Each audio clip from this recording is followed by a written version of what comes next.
আবির দেশে সত্যব্রত নামে এক অত্যন্ত ধার্মিক এবং পরম ভগবত ভক্ত রাজা ছিলেন। তিনি তার রাজকার্যের অতিরিক্ত অধিকাংশ সময় ভগবান নারায়ণের ধ্যান, তপস্যা এবং ভজনেই কাটাতেন। তার ভক্তি এবং সত্যনিষ্ঠার খ্যাতি ৩ লোকে ছড়িয়েছিল। তিনি ভাবী মন্বন্তরের মনু হতে চলেছিলেন, যাকে আমরা আজ বৈবস্বত মনু নামে জানি। একদিন সকালের সুন্দর মুহূর্তের কথা। রাজা সত্যব্রত প্রতিদিনের মতো কৃতমালা নামক পবিত্র নদীর তীরে পৌঁছালেন। তিনি নদীর শীতল জলে স্নান করলেন এবং সূর্যদেবকে অর্ঘ্য দেওয়ার জন্য নিজের অঞ্জলিতে জল ভরলেন। তিনি চোখ বন্ধ করে সূর্য মন্ত্র জপ করছিলেন। এমন সময় তিনি নিজের অঞ্জলিতে কিছু একটা নড়াচড়া অনুভব করলেন। যখন তিনি চোখ খুললেন তখন দেখলেন যে তার অঞ্জলির জলের সাথে একটি অত্যন্ত ছোট সোনালি রঙের মাছ সাঁতার কাটছে।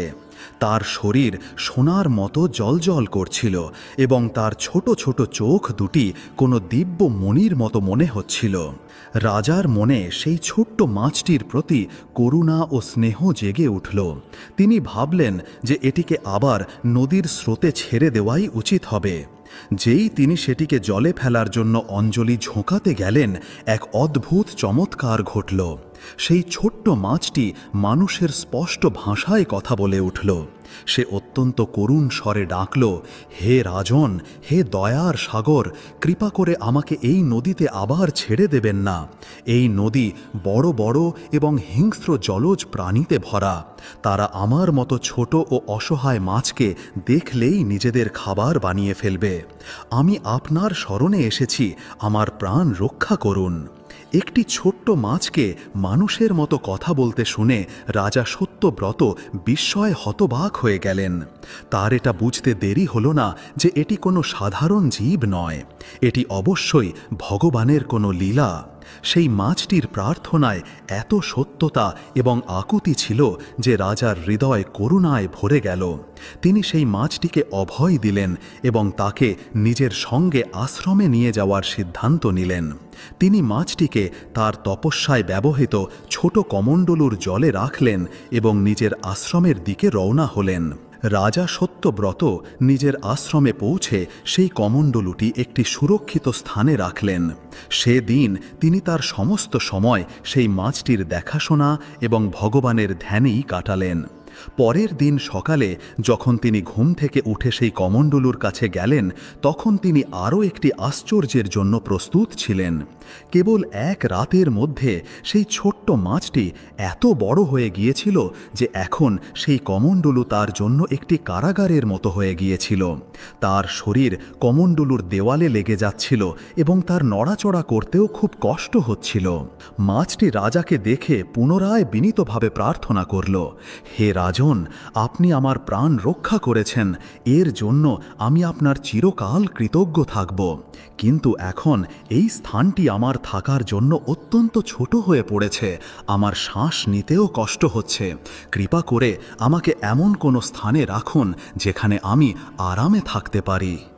রাজা সত্যব্রত ততক্ষণে বুঝে গিয়েছিলেন যে এটি কোনো মায়াবী ঘটনা এবং এর মধ্যে নিশ্চয়ই কোনো গভীর রহস্য লুকিয়ে আছে। তিনি কোনো প্রশ্ন না করে সেই মাছটিকে কমণ্ডলু থেকে বের করে নিজের আশ্রমে রাখা একটি বড় মাটির কলসিতে রেখে দিলেন।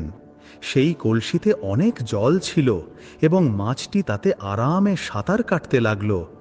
রাজার মনে হলো যে এখন কিছু সময়ের জন্য এই স্থানটি তার জন্য যথেষ্ট হবে, কিন্তু তার এই অনুমানও ভুল প্রমাণিত হলো। কয়েক ঘন্টার মধ্যেই সেই মাছটির আকার এত বেড়ে গেল যে সেই বড় কলসিটিও তার জন্য ছোট হয়ে গেল। তার বিশাল শরীর কলসির দেওয়ালে ধাক্কা খাচ্ছিল। মাছটি আবার রাজার কাছে নিবেদন করল, হে প্রজাপালক, আপনার কৃপায় আমি এই বড় স্থানটি পেয়েছি, কিন্তু আমার শরীর ক্রমাগত বাড়ছে। এই কলসিটিও এখন আমার জন্য সংকীর্ণ হয়ে গেছে। দয়া করে আমাকে অন্য কোনো বড় জলাশয়ে স্থানান্তরিত করার কৃপা করুন। এবার রাজা সত্যব্রতের বিস্ময় তার চরমে পৌঁছাল। তিনি তার সেবকদের সাহায্যে সেই মাছটিকে অত্যন্ত সাবধানে বাইরে বের করলেন এবং তাকে নিজের রাজমহলের কাছে তৈরি একটি গভীর কুঁয়োতে ছেড়ে দিলেন।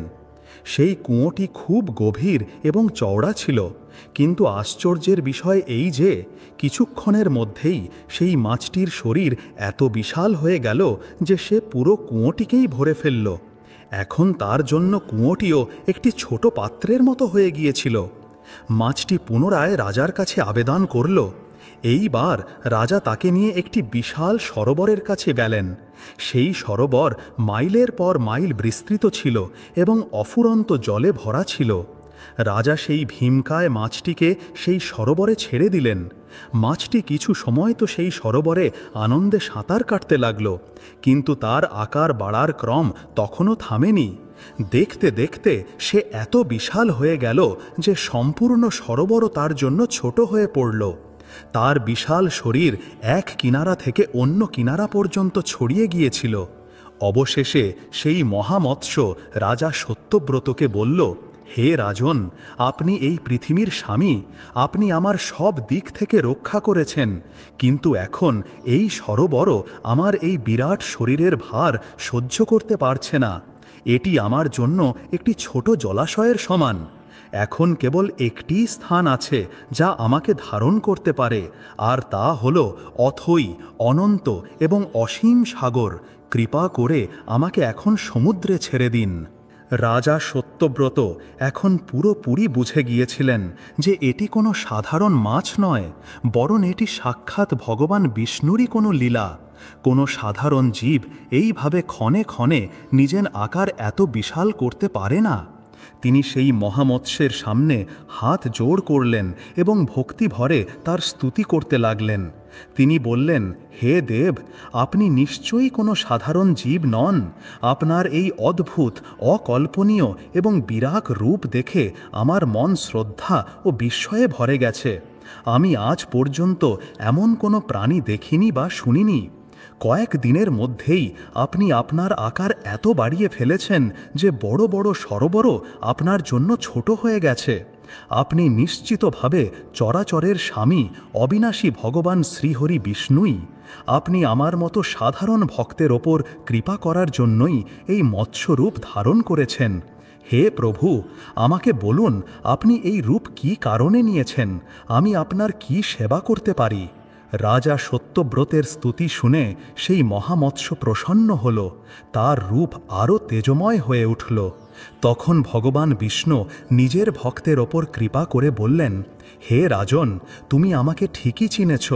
আমি এই সৃষ্টির পালনকর্তা বিষ্ণু। আমি আমার ভক্তদের এবং ধর্মের রক্ষার জন্যই এই মৎস্য অবতার নিয়েছি। হে পরম ভক্ত, মন দিয়ে শোনো।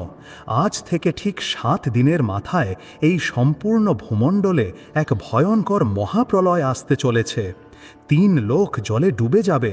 সমুদ্র তার সীমানা ভেঙে পুরো পৃথিবীকে নিজের করাল গ্রাসে বিলীন করে দেবে। পর্বত, বন, নগর, গ্রাম কিছুই অবশিষ্ট থাকবে না। সর্বত্র কেবল জল আর জল থাকবে। ভগবান এরপর নিজের উদ্দেশ্য জানিয়ে বললেন, সেই মহাপ্রলয়ের অন্ধকারে আমি সৃষ্টির জ্ঞান, ধর্ম এবং জীবনের বীজকে নষ্ট হতে দিতে চাই না। তাই আমি তোমাকে একটি কাজ দিচ্ছি। তুমি অবিলম্বে একটি খুব বিশাল এবং মজবুত নৌকা তৈরি করাও। যখন প্রলয় আরম্ভ হবে, তখন তুমি সেই নৌকায় সপ্তর্ষিদের সব ধরনের দিব্য ঔষধ এবং বনস্পতির বীজকে এবং সংসারের সমস্ত জীবজন্তুর একটি করে জোড়াকে নিয়ে সওয়ার হয়ে যাবে। যখন প্রলয়ের প্রচণ্ড বেগ এবং ঝড়ের ঢেউ তোমার নৌকাকে অস্থির করে তুলবে, তখন তুমি আমাকে স্মরণ করবে। আমি এই বিরাট মৎস্যের রূপেই তোমার সামনে আবার প্রকট হব। ভগবান আরও নির্দেশ দিলেন, যখন আমি প্রকট হব, তখন তুমি নাগরাজ বাসুকীকে একটি বিশাল দড়ির মতো ব্যবহার করবে এবং তা দিয়ে নিজের নৌকাকে আমার মাথায় গজানো এই বিশাল শিংয়ের সাথে বেঁধে দেবে। তারপর তুমি নিশ্চিন্ত হয়ে যাবে। আমি তোমার নৌকাকে সেই অথৈ প্রলয়ের সাগরে টানতে টানতে সুরক্ষিত স্থানে নিয়ে যাব। প্রলয়ের শেষ পর্যন্ত তোমরা সবাই আমার নিরাপত্তায় থাকবে। এই বলে ভগবান মৎস্য অন্তর্ধান হয়ে গেলেন। রাজা সত্যব্রত ভগবানের আদেশ মাথায় তুলে নিলেন। তিনি অবিলম্বে একটি অত্যন্ত বিশাল এবং মজবুত নৌকা তৈরির কাজ শুরু করে দিলেন। তিনি সপ্তর্ষিদের ভগবানের বার্তার কথা জানালেন এবং তাদের নৌকায় চড়ার অনুরোধ করলেন।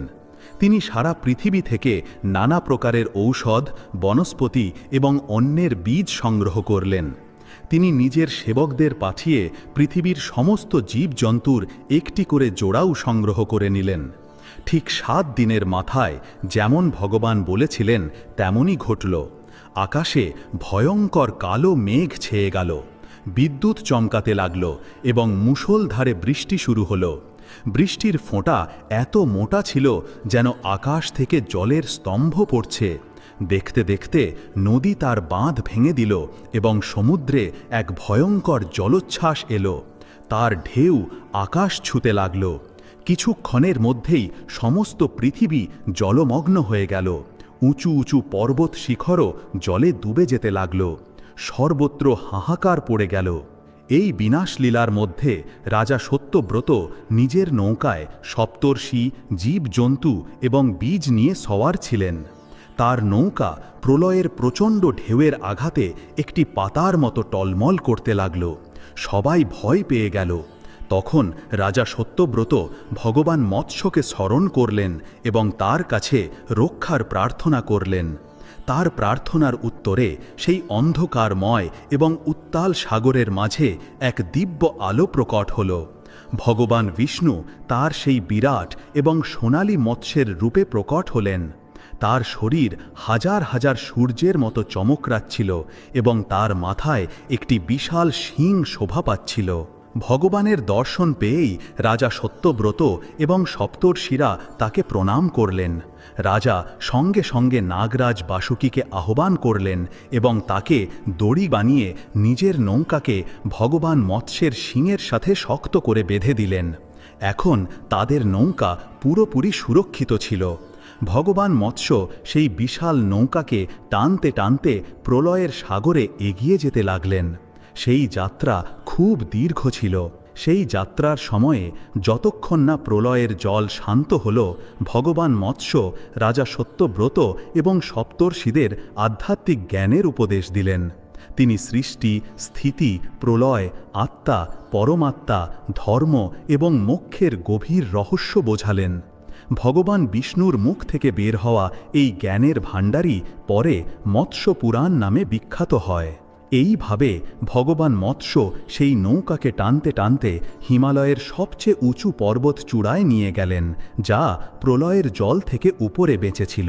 তিনি নৌকাটিকে সেখানে সুরক্ষিতভাবে বেঁধে দিলেন। ধীরে ধীরে প্রলয়ের প্রকোপ শান্ত হল, বৃষ্টি থেমে গেল এবং জলের স্তর কমতে লাগল। কিছু সময় পর পৃথিবী আবার দেখা যেতে লাগল। প্রলয় শেষ হলে ভগবান রাজা সত্যব্রতকে বললেন, হে রাজন, এখন এক নতুন যুগের আরম্ভ হবে। তুমি এই নতুন মন্বন্তরে বৈবস্রত মনু নামে পরিচিত হবে এবং তোমার থেকেই পৃথিবীতে আবার মানব জাতির বিস্তার হবে। এই সপ্তর্ষি এবং তোমার দ্বারা বাঁচানো এই বীজ ও জীবজন্তুরা নতুন সৃষ্টি স্থাপনে তোমার সাহায্য করবে। এই বলে ভগবান বিষ্ণু নিজের দিব্যধামে ফিরে গেলেন। এই অবতারের আরও একটি গুরুত্বপূর্ণ উদ্দেশ্য ছিল বেদের উদ্ধার। কথা অনুসারে প্রলয়ের ঠিক আগে যখন সৃষ্টির রচয়িতা ব্রহ্মাজি নিদ্রায় ছিলেন, তখন হয়গ্রীব নামক এক অসুর তার মুখ থেকে বের হওয়া 4টি বেদ চুরি করে সমুদ্রের গভীরে লুকিয়ে পড়েছিল। বেদের অভাবে জ্ঞান লুপ্ত হয়ে গিয়েছিল। তখন ভগবান বিষ্ণু মৎস্য রূপ ধারণ করে কেবল মনু এবং সৃষ্টির বীজকেই রক্ষা করেননি, বরং তিনি সমুদ্রের গভীরে গিয়ে হয়গ্রীবকে বধ করেন এবং তার থেকে 4টি বেদ ফিরিয়ে এনে ব্রহ্মাজিকে অর্পণ করেন। এইভাবে তিনি জ্ঞানের ভাণ্ডারকেও রক্ষা করেন। এইভাবে ভগবান তার প্রথম অবতারেই ইহ সিদ্ধ করে দিলেন যে তিনি নিজের ভক্তদের রক্ষার জন্য যে কোনো রূপে আসতে পারেন এবং সৃষ্টির কল্যাণের জন্য যে কোনো লীলা করতে পারেন। এখন আমরা ভগবান বিষ্ণুর দ্বিতীয় অবতার কূর্ম অবতারের কথার দিকে এগোব। ভগবান বিষ্ণুর দ্বিতীয় অবতার কূর্ম অবতার। এই কথা সেই সময়ের যখন দেবতা এবং অসুরদের মধ্যে সংঘাত চরমে উঠেছিল।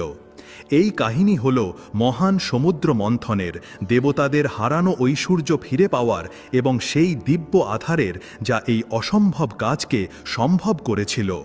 কথার আরম্ভ হয় মহর্ষি দুর্বাসা থেকে। মহর্ষি দুর্বাসাকে ভগবান শিবের অংশ বলে মনে করা হতো এবং তিনি তার প্রচণ্ড ক্রোধের জন্য 3 লোকে বিখ্যাত ছিলেন। একবার তিনি পৃথিবীতে ভ্রমণ করছিলেন। ভ্রমণ করতে করতে তিনি এক বিদ্যাধরীর দেখা পেলেন, যার গলায় একটি অত্যন্ত দিব্য এবং সুগন্ধি ফুলের মালা ছিল। সেই মালার দিব্য আভা এবং সুগন্ধে মহর্ষি অত্যন্ত প্রসন্ন হলেন। তিনি সেই বিদ্যাধরীর কাছ থেকে মালাটি প্রসাদ রূপে চেয়ে নিলেন। সেই মালা সাধারণ ছিল না, সেটি সাক্ষাৎ দেবী লক্ষ্মীর আশীর্বাদ ছিল।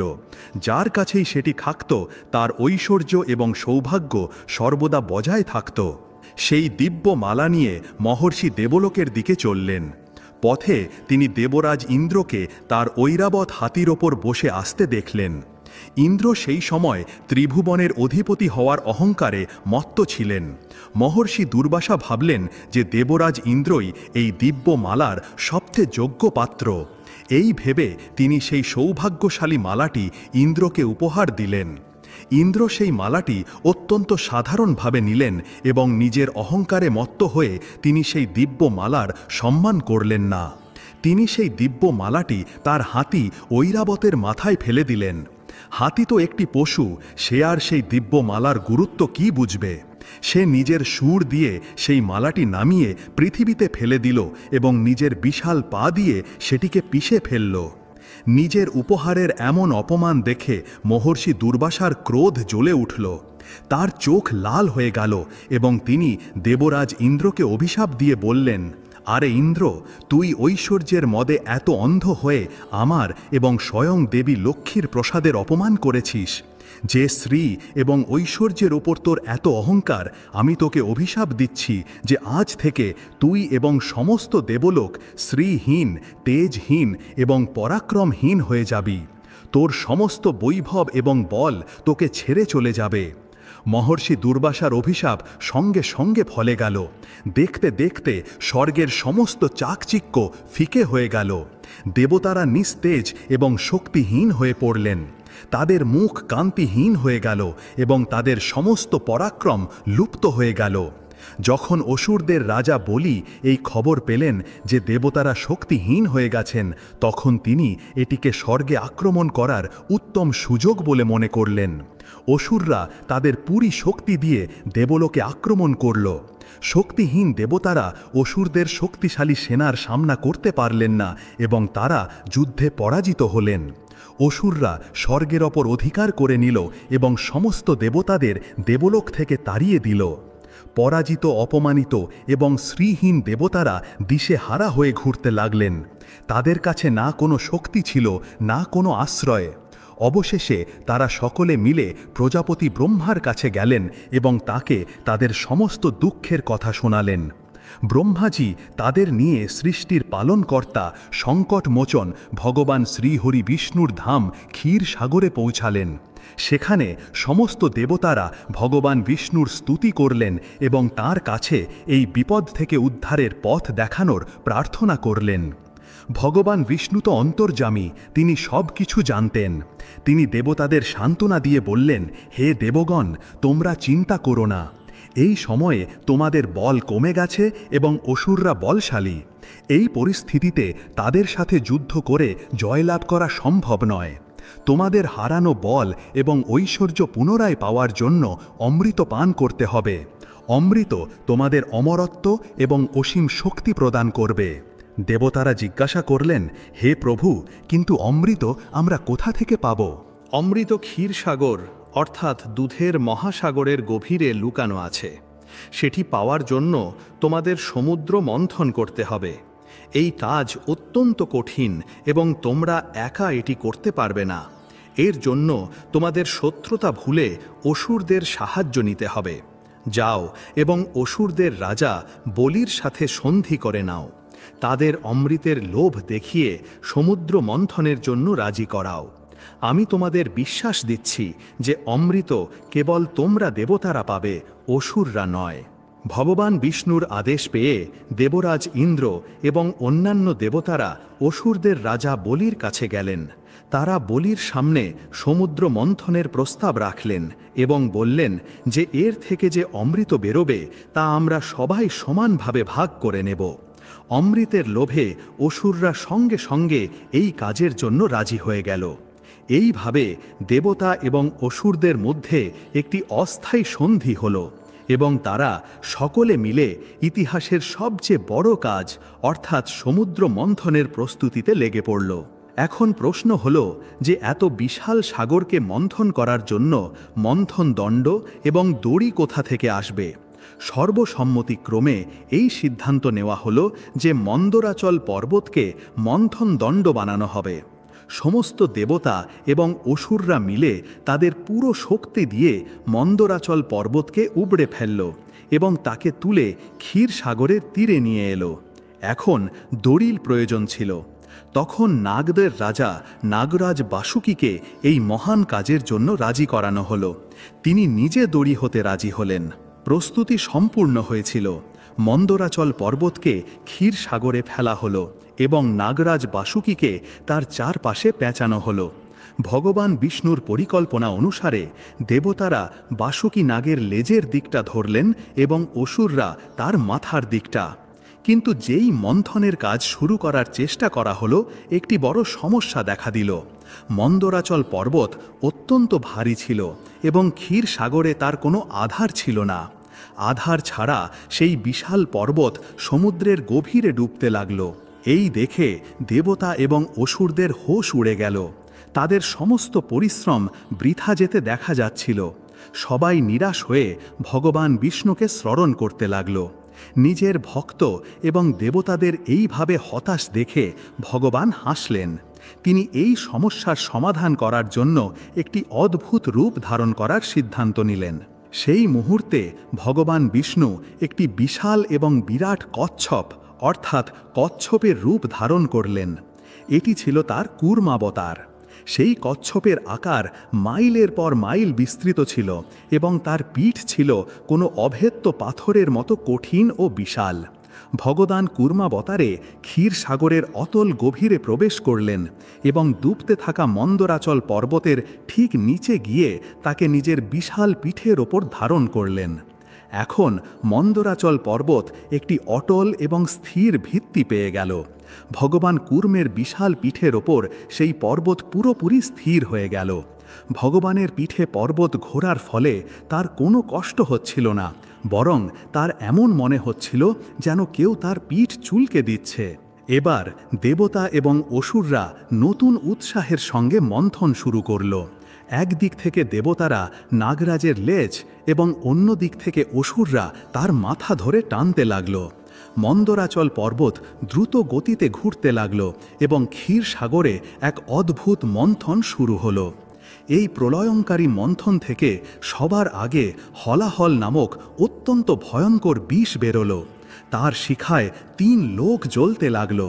তখন সকলে মিলে ভগবান শিবের কাছে রক্ষার প্রার্থনা করল। দেবাদিদেব মহাদেব করুণাবশত সেই সম্পূর্ণ হলাহল বিষকে নিজের কণ্ঠে ধারণ করলেন এবং নীলকণ্ঠ নামে পরিচিত হলেন।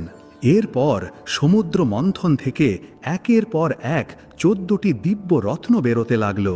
কামধেনু গাই, উচ্চৈশ্রবা ঘোড়া, ঐরাবত হাতি, কৌস্তুভ মণি, কল্পবৃক্ষ, অপ্সরাগণ এবং তারপর স্বয়ং ধনের দেবী মাতা লক্ষ্মী প্রকট হলেন। তিনি ভগবান বিষ্ণুকে বরণ করলেন। অবশেষে ভগবান ধন্বন্তরী নিজের হাতে অমৃত ভর্তি সোনার কলস নিয়ে প্রকট হলেন। এইভাবে ভগবান বিষ্ণু কূর্মাবতার নিয়ে স্বয়ং এত বিশাল ভার নিজের পিঠে সহ্য করলেন যাতে দেবতা এবং অসুরদের মহান প্রচেষ্টাকে একটি স্থির ভিত্তি দেওয়া যায়। এই অবতার আমাদের শেখায় যে কোনো মহান লক্ষ্য অর্জনের জন্য একটি মজবুত এবং স্থির ভিত্তির থাকা অত্যন্ত আবশ্যক। এখন আমরা ভগবান বিষ্ণুর তৃতীয় অবতার বরাহ অবতারের কথা শুনব। ভগবান বিষ্ণুর তৃতীয় অবতার বরাহ অবতার। এই অবতারের কাহিনীর সূত্র ভগবানের নিজের দিব্যধাম বৈকুণ্ঠ লোক থেকে জড়িত। বৈকুণ্ঠ, যেখানে কোনো শোক নেই, কোনো দুঃখ নেই, কোনো ভয় নেই। সেই পরম ধামের 7টি দ্বারে ভগবান বিষ্ণুর 2 পরম ভক্ত এবং শক্তিশালী পার্ষদ পাহারা দিতেন, যাদের নাম ছিল জয় এবং বিজয়। তারা ভগবানের সেবায় সর্বদা তৎপর থাকতেন। একদিন সৃষ্টির আদিকালে উৎপন্ন ব্রহ্মা, যে আর 4 মানুষ পুত্র সনক, সনন্দন, সনাতন এবং সনত কুমার, যারা নিজেদের যোগ শক্তিতে সর্বদা 5 বছরের বালকের রূপে থাকেন, ভগবান নারায়ণের দর্শনের ইচ্ছায় বৈকুণ্ঠ ধামে পৌঁছালেন। তারা নিজেদের তেজে সম্পূর্ণ ব্রহ্মাণ্ডকে আলোকিত করতে করতে একের পর এক 6টি দ্বার পার করে গেলেন। কিন্তু যখন তারা 7ম এবং শেষ দ্বারে পৌঁছালেন, তখন সেখানে পাহারা দেওয়া জয় এবং বিজয় তাদের আটকে দিলেন। জয় এবং বিজয় সেই তেজস্বী কুমারদের সাধারণ বালক মনে করলেন এবং তাদের বললেন, দাঁড়াও, তোমরা বাচ্চারা এইভাবে বিনা অনুমতিতে ভেতরে যেতে পারো না, ভগবান এই সময় বিশ্রাম করছেন। সেই সিদ্ধ ঋষিদের, যারা যেখানে খুশি যাওয়ার জন্য স্বাধীন ছিলেন, এইভাবে আটকানো ভালো লাগল না। এটি তাদের জন্য একটি অপমান ছিল। তাদের মন ক্রোধে ভরে গেল। সনত কুমাররা বললেন, আরে মূর্খরা, তোমরা ভগবানের ধামে থাকো, যেখানে সবাই সমান, কেউ ছোট বড় নয়। তবুও তোমাদের মনে এই ভেদ বুদ্ধি? ভগবানের ভক্তদের তারই দ্বারে আটকানো, এটা তোমাদের স্বভাব দেবতাদের মতো নয়, বরং অসুরদের মতো। আমরা তোমাদের অভিশাপ দিচ্ছি যে তোমাদের দুজনের পতন হবে এবং তোমরা এই দিব্য লোক থেকে পতিত হয়ে পৃথিবীতে অত্যন্ত ক্রূর এবং পাপী অসুরজনিতে জন্ম নেবে। অভিশাপের কঠোর শব্দ শুনে জয় এবং বিজয়ের অহংকার চূর্ণ বিচূর্ণ হয়ে গেল। তারা সঙ্গে সঙ্গে ঋষিদের চরণে পড়ে গেলেন এবং ক্ষমার যাচনা করতে লাগলেন। তাদের কোলাহল শুনে স্বয়ং ভগবান শ্রী হরি বিষ্ণু সেখানে প্রকট হলেন। নিজের পার্ষদদের এই অবস্থায় দেখে তিনি কুমার ঋষিদের তাদের ক্ষমা করার অনুরোধ করলেন, কিন্তু ঋষির অভিশাপ বৃথা যেতে পারে না। তখন ভগবান বিষ্ণু নিজের প্রিয় পার্ষদদের দিকে তাকিয়ে বললেন, হে জয় বিজয়, ঋষির অভিশাপ তো ভোগ করতেই হবে, কিন্তু আমি তোমাদের একটি বিকল্প দিচ্ছি। হয় তোমরা 7 জন্ম পৃথিবীতে আমার ভক্ত হয়ে জন্ম নাও এবং তারপর আমার ধামে ফিরে এসো, অথবা তোমরা 3 জন্ম আমার ঘোর শত্রু এবং পরম শক্তিশালী অসুর হয়ে জন্ম নাও। যদি তোমরা শত্রুর পথ বেছে নাও, তাহলে আমি নিজে প্রত্যেক জন্মে তোমাদের সংহার করে তোমাদের এই অভিশাপ থেকে শীঘ্র মুক্তি দেব। নিজের প্রভু থেকে 7 জন্মের দীর্ঘ বিচ্ছেদ জয় এবং বিজয়ের জন্য অসহনীয় ছিল। তারা ভগবানের সাথে শীঘ্র দেখা করার ইচ্ছায় 3 জন্ম ধরে তার শত্রু হওয়া স্বীকার করে নিলেন। অভিশাপের ফলে এই জয় এবং বিজয়ী নিজেদের প্রথম জন্মে মহর্ষি কশ্যপ এবং তার স্ত্রী দিতির পুত্র রূপে জন্ম নিলেন। তারা হিরণ্যাক্ষ এবং হিরণ্যকশিপু নামে বিখ্যাত হলেন।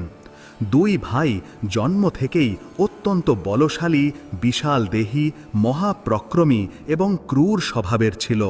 তাদের জন্মের সাথে সাথেই পৃথিবীতে অশুভ লক্ষণ দেখা দিতে লাগল। তাদের মধ্যে বড় ভাই হিরণ্যাক্ষ নিজের শক্তির মদে মত্ত ছিল। সে নিজের বাহুতে অসীম বল অনুভব করত এবং সর্বদা যুদ্ধের জন্য কাউকে আহ্বান করত। সে অজেয় হওয়ার জন্য ব্রহ্মাজির ঘোর তপস্যা করল। তার তপস্যায় প্রসন্ন হয়ে যখন ব্রহ্মাজি প্রকট হলেন, তখন সে তার কাছে একটি বিচিত্র বর চাইল। সে বলল, হে পিতামহ, আমাকে এমন বর দিন যে আমার মৃত্যু যেন কোনো দেবতা, দানব, যক্ষ, গন্ধর্ব, কিন্নর, মানুষ বা কোনো জ্ঞাত পশু দ্বারা না হয়। নিজের শক্তির অহংকারে এবং শূকরকে একটি তুচ্ছ প্রাণী মনে করে সে একটি পশুর নাম অর্থাৎ বরাহের নাম নিতে ভুলে গেল। ব্রহ্মাজি তথাস্তু বলে তাকে এই বর দিলেন। ব্রহ্মাজির থেকে এই অদ্ভুত বর পেয়ে হিরণ্যাক্ষ এখন প্রায় অজেয় হয়ে গিয়েছিল। তার অহংকার এবং অত্যাচার সপ্তম আকাশে পৌঁছে গেল। সে হাতে একটি বিশাল গদা নিয়ে 3 লোকে আতঙ্ক ছড়াতে লাগল। সে স্বর্গে আক্রমণ করে দেবরাজ ইন্দ্র এবং অন্য সকল দেবতাদের যুদ্ধে পরাজিত করে স্বর্গের সিংহাসনে নিজের অধিকার জনিয়ে নিল। সে বরুণ দেবকে যুদ্ধের জন্য আহ্বান করতে জল লোকে পৌঁছে গেল এবং তাকেও অপমানিত করল। সব জায়গায় নিজের বিজয় পতাকা ওড়ানোর পরেও তার মন শান্ত হল না। সে এমন কোনো যোদ্ধার সন্ধানে ছিল যে তার বলের সামনা করতে পারে। নিজের শক্তির প্রদর্শন করতে এবং দেবতাদের আরও বেশি কষ্ট দেবার জন্য সে একটি অত্যন্ত ঘৃণ্য এবং পাপপূর্ণ কাজ করার নিশ্চয় করল। সে নিজের বিশাল বাহুর বলে সম্পূর্ণ পৃথিবীকে, যা সেই সময় নিজের স্থানে অবস্থিত ছিল, তুলে নিজের কাঁধে রাখল এবং তাকে নিয়ে রসাতলে অর্থাৎ সৃষ্টির আদিকালীন মহাসাগরের অতল গভীরে লুকিয়ে ফেলল। পৃথিবী এইভাবে জলমগ্ন হয়ে যাওয়ায় চারদিকে হাহাকার পড়ে গেল। যজ্ঞ, তপ, ধর্মকর্ম সব কিছু বন্ধ হয়ে গেল। সৃষ্টির ওপর এক মহান সংকট নেমে এলো, কারণ পৃথিবীর ছাড়া জীবনের কল্পনাও করা যেত না। পৃথিবী দেবী অত্যন্ত দুঃখিত হয়ে বিলাপ করতে লাগলেন।